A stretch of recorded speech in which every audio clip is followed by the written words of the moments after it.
Existing in the middle of the lush and prosperous Sundanese area, which is rich of various culture,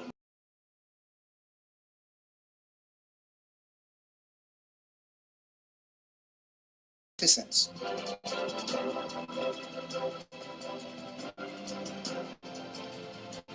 Becoming milestone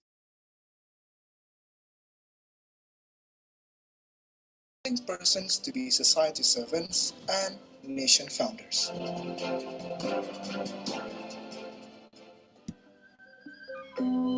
Universitas Pajajaran, or UNPAD, was born due to the initiation of West Java leaders and government support to establish a higher education institution with various disciplines. Launched by President Sukarno on September 11, 1957,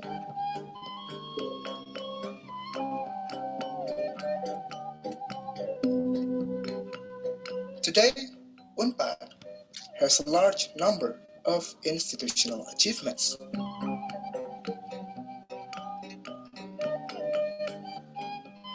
Such as status improvement as the incorporated higher education with A accreditation.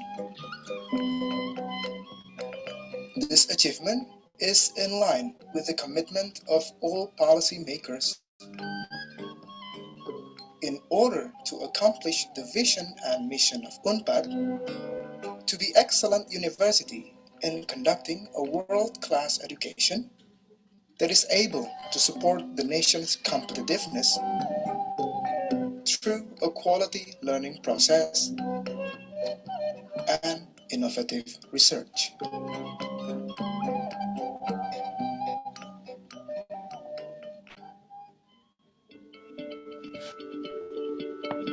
The representative learning facilities and strategic campus in the center of Bandung City, Bandung Regency, and higher education zone in Jatinangor, Sumedang, make UNPAD as an excellent university in conducting education,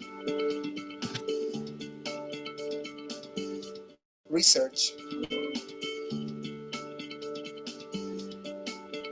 and community services.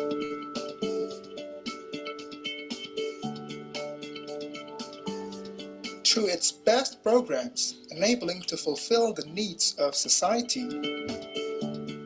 nowadays UNPAD has 16 faculties and 1 postgraduate school, totally consisting of 152 study programs. Faculty of Law, Faculty of Economics and Business, Faculty of Medicine, Faculty of Mathematics and Natural Science, Faculty of Agriculture, Faculty of Dentistry, Faculty of Social and Political Sciences, Faculty of Arts, Faculty of Psychology, Faculty of Animal Husbandry, Faculty of Communication, Faculty of Nursing, Faculty of Fishery and Marine, Faculty of Agricultural Industry Engineering, Faculty of Pharmacy,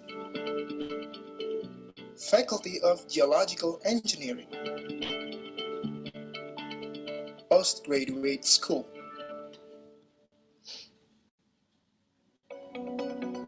Realizing the importance of learning process, curriculum and learning method are continuously developed in order to adjust the dynamics of stakeholders' needs.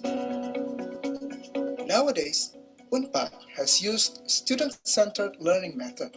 That is, learning method focuses on students as the base to actively involve in developing knowledge, skills,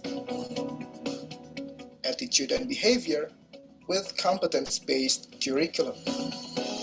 Supported with professional faculty members and staffs, UNPAD is capable of generating competitive and characterizing graduates.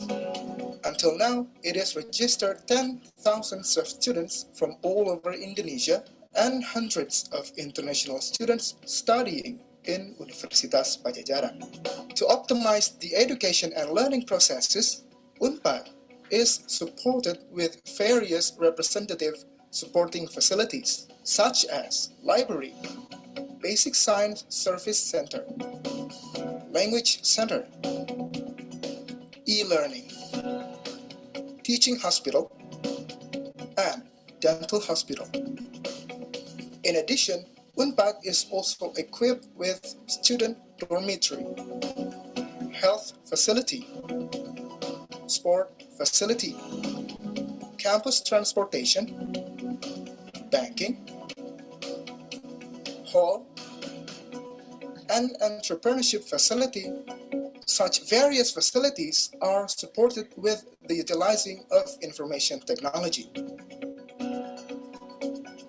Besides supporting the academics quality, Universitas Pajajaran also fully supports the activity of student character building through some student unit.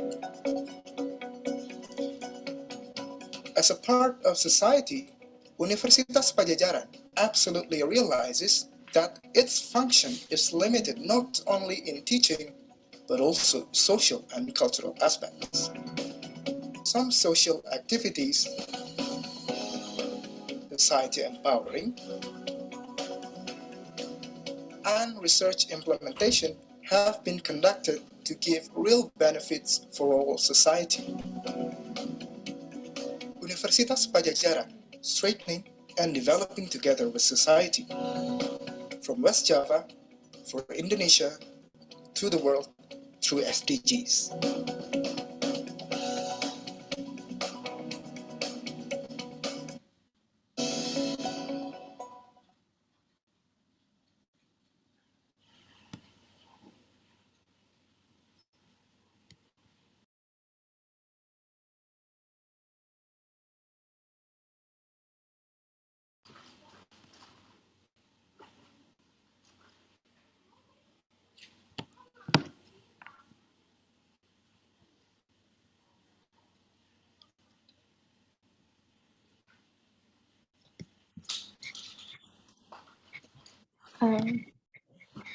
Okay. Hello again. Greetings from Tanzania 2021, massive open online course in cleft lip and palate held by Faculty of Dentistry, Universitas Pajajaran, in collaboration with Smaltran and YPPCBL has been going on for a few weeks. Welcome again. My name is Alia Intan. I'm a student from Faculty of Dentistry, Universitas Pajajaran. I see that we have come from different countries, so I think it is appropriate to say good morning, good afternoon, and good evening for everyone here. Today, in the second session, I would like to greet our lecturer first, Professor Emmanuel Ameh from National Hospital Abuja, Nigeria. Thank you for being here, Professor. It's been an honor for us, and we are really appreciate your presence. How are you, Professor? I'm good, thank you. And I'm happy to be with you today. Yeah, we're happy here with you too. We're very exciting about today's topic. Also, we have Dr. Dian Maifara, specialist bedah mulut here from Universitas Pajajaran. So, Professor, Dr. Dian is one of my lecturer in my university, and today she's become our moderator for today. Dr. Dian, how are you, Dr. Dian? Good. Hello, Professor. Hi. It's an honor for us to having you today with us. What a great lecture that you gave us. Thank you. Okay. Also, greetings to all of the participants. Thank you for participating in this course, and thank you for attending today's live discussion session. So, Dr. and Professor, today is our second live discussion in the third week. So in the previous week, participants already learned about the basic knowledge, also nasoalveolar molding and nose revision surgery. Today we are going to learn about unilateral cleft lip repair by Professor Emmanuel Ameh from Nigeria.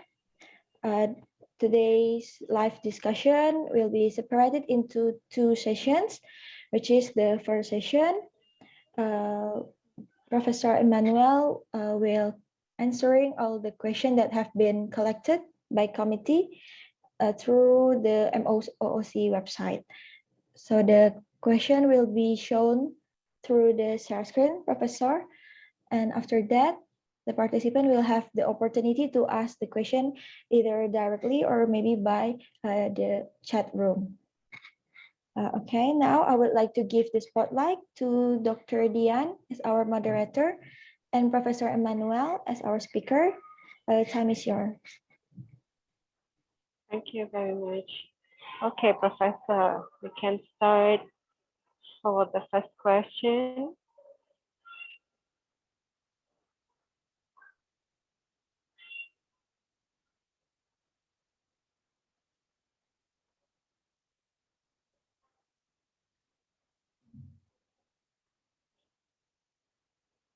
Okay, the first question.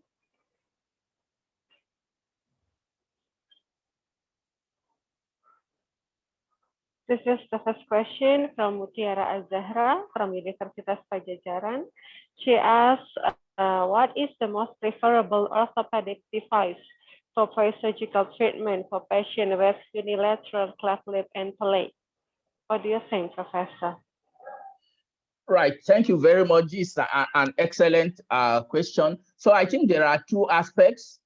At the very early stage, when the baby is born, before reaching the age of repairing the lip, we prefer, especially if the lip cleft is so wide, we prefer to just use a simple strapping across the lip, just to bring the lip together gradually.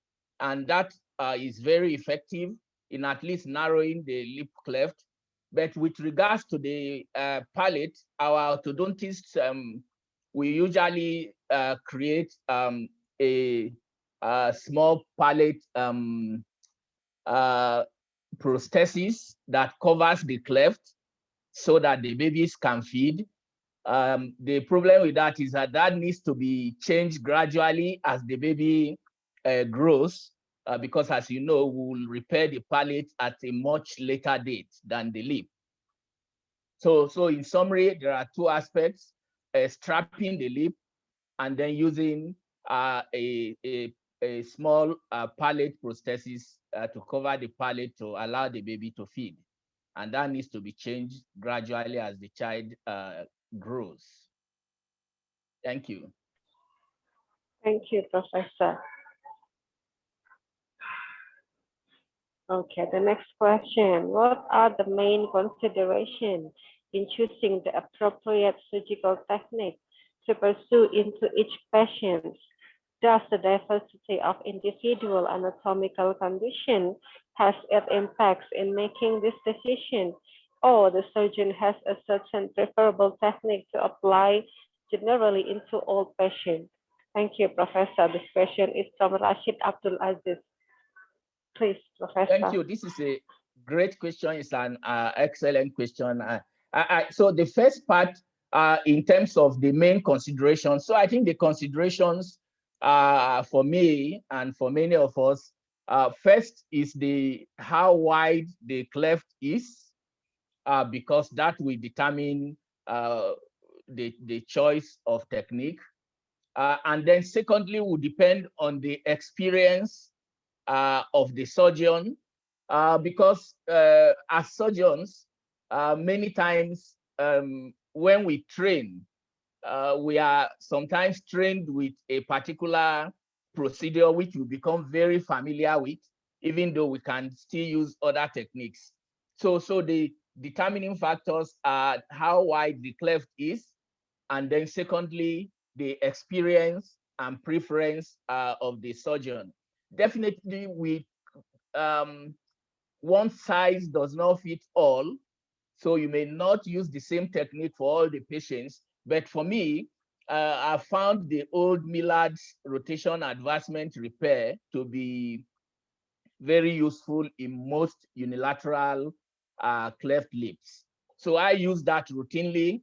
Occasionally, I modify that a little bit if the cleft is wide. There are a number of other more complex techniques, but I find it easier to do the Millard's technique, and it's also easier for me to teach my residents and trainees how to do that technique. It's not so difficult to learn. Thank you. Thank you, Professor. So you suggest the Millard technique is the easiest technique? Right. Okay. Another question is which kind of technique that is the best for handling the suture? Is it the removable one or absorbable one? What do you think, Professor? I think this is an excellent and interesting question. Why I smile is because it's an aspect that I discuss always with my plastic surgery colleagues and my dental surgery colleagues. So I'm primarily a pediatric surgeon, and we prefer not to disturb the child too much. So I prefer to use absorbable, long-term absorbable sutures like a Vicryl or a PDS suture, and then leave it. While my plastic surgery and dental surgery colleagues prefer to remove the sutures after some days. I think that both techniques are okay. The only thing is that if you must remove the sutures, then you need to provide some form of analgesia and sedation so the child doesn't feel pain or struggle when you are trying to take them out. So I think that it does not matter whether you use a removable or absorbable one. It's a matter of preference. So for me, I use the absorbable one. Thank you. Thank you, Professor. So you use the absorbable one. Do you think that it will affect the scar formation, or it's just the same? Even you would use the removable one or absorbable one, the outcome will be the same. What do you think, in my Professor? practice, I think the outcome has been the same because when I was a trainee, I was trained to remove them. And now I don't remove them, and I don't see any difference in outcome. I think that if you use a small enough suture, it shouldn't affect the outcome. If the sutures are bigger than necessary, then they are probably going to create bad scars if you don't remove them. Okay, thank you so much, Professor. Do we have another question? Well, this is the next question. Previously in the lecture, you said that you don't routinely using antibiotics as post-operative consideration. So is there any specification that indicate the need to use antibiotics? Right, thank you. I think that's excellent. Yes, I don't routinely use antibiotics. However, post-operatively, if the child develops, now in our environment, post-operative fever, pyrexia is common, and I suspect that may be the same in Indonesia. Most of the time for us in our environment, that's usually due to malaria. But once the child develops a fever after surgery, I would then place the child on antibiotics. But otherwise, if I'm repairing just the lip alone, I wouldn't routinely use antibiotics. So the only indication will be if the child develops a fever post-operatively. Do you use prophylaxis antibiotics or not using antibiotics at all? I don't use prophylactic antibiotics at all. Okay. For the lip, I don't at all, unless there's an obvious indication if an infection develops post-operatively. And usually in my practice, we rarely have an infection. in these lip repairs. Thank you very much, Professor.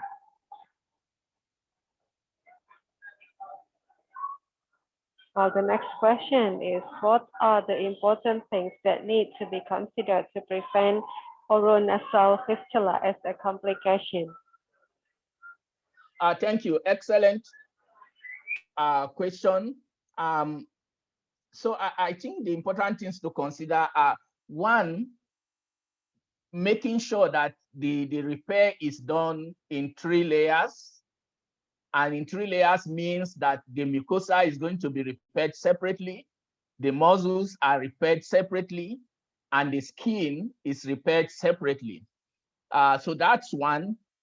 Secondly, it's making sure that we use the right sutures, because if you use sutures that are bigger size than necessary, if you are going to use a suture that is maybe a 2O or a 3O, chances are that they may cause some amount of strangulation of the tissues and may predispose to oronasal fistula formation.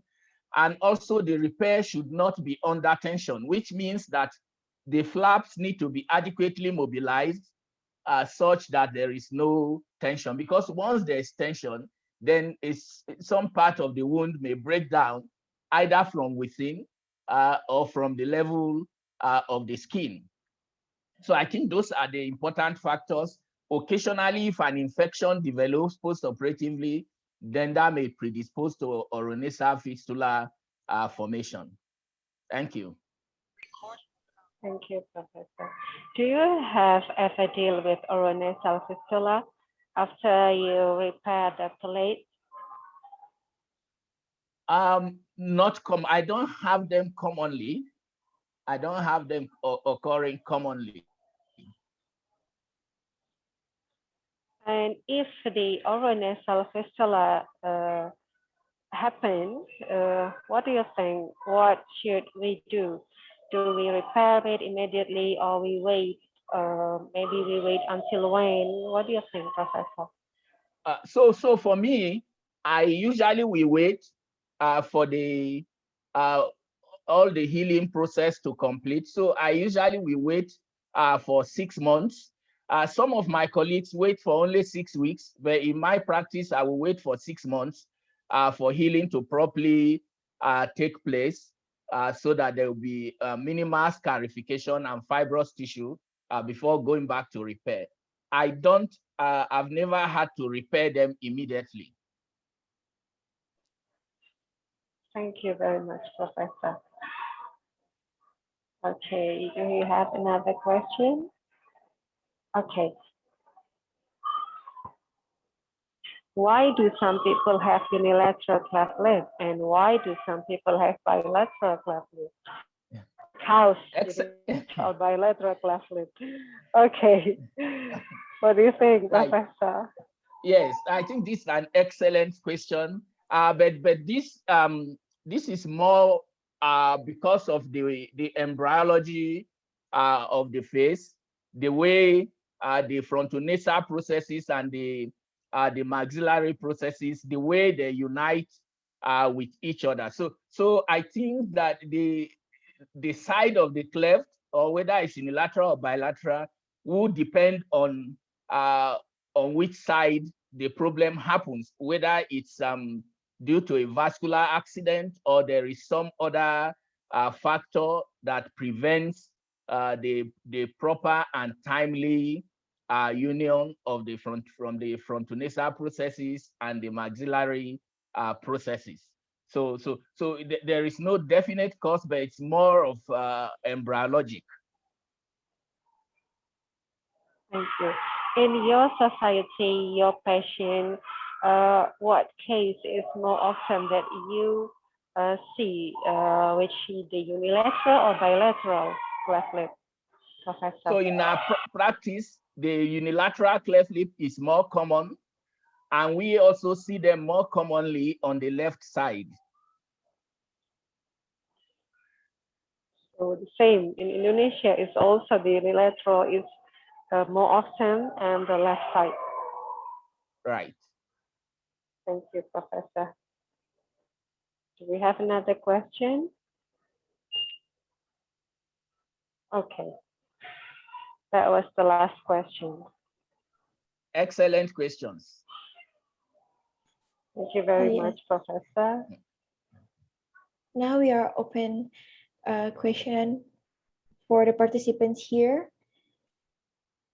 If you have any question, you can ask it directly to the professor, or maybe through the chat room.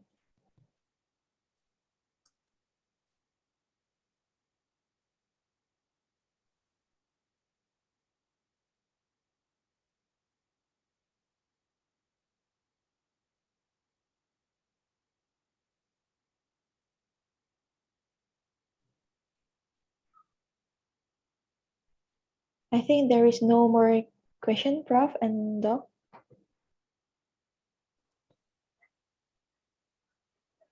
Okay, because the lecture is very clear, very bright. Thank you very much, Professor.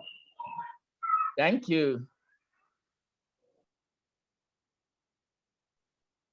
Maybe there is something you want to say to everyone here, Professor?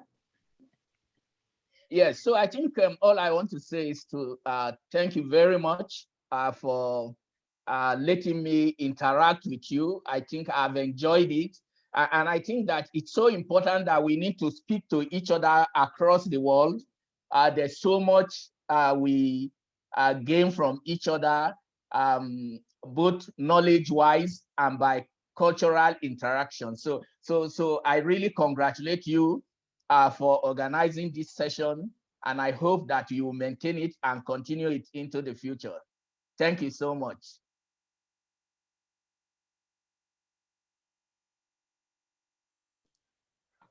Thank you very much, Professor.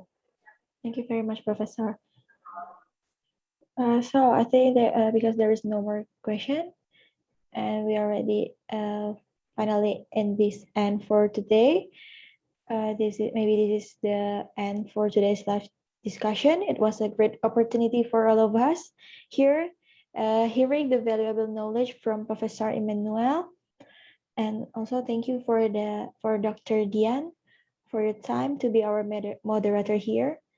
And in these hard times during pandemic, we can still see the bright side, right? We can still learn from a lecture around the world through this online course. I believe this would be a great and also an inspiration for all of us to learn more about cleft lip and palate. So we can implement it better in our cleft patients. Before ending our session, I would like to ask all of the participants here to turn on the camera. We are going to take a picture or maybe a screenshot.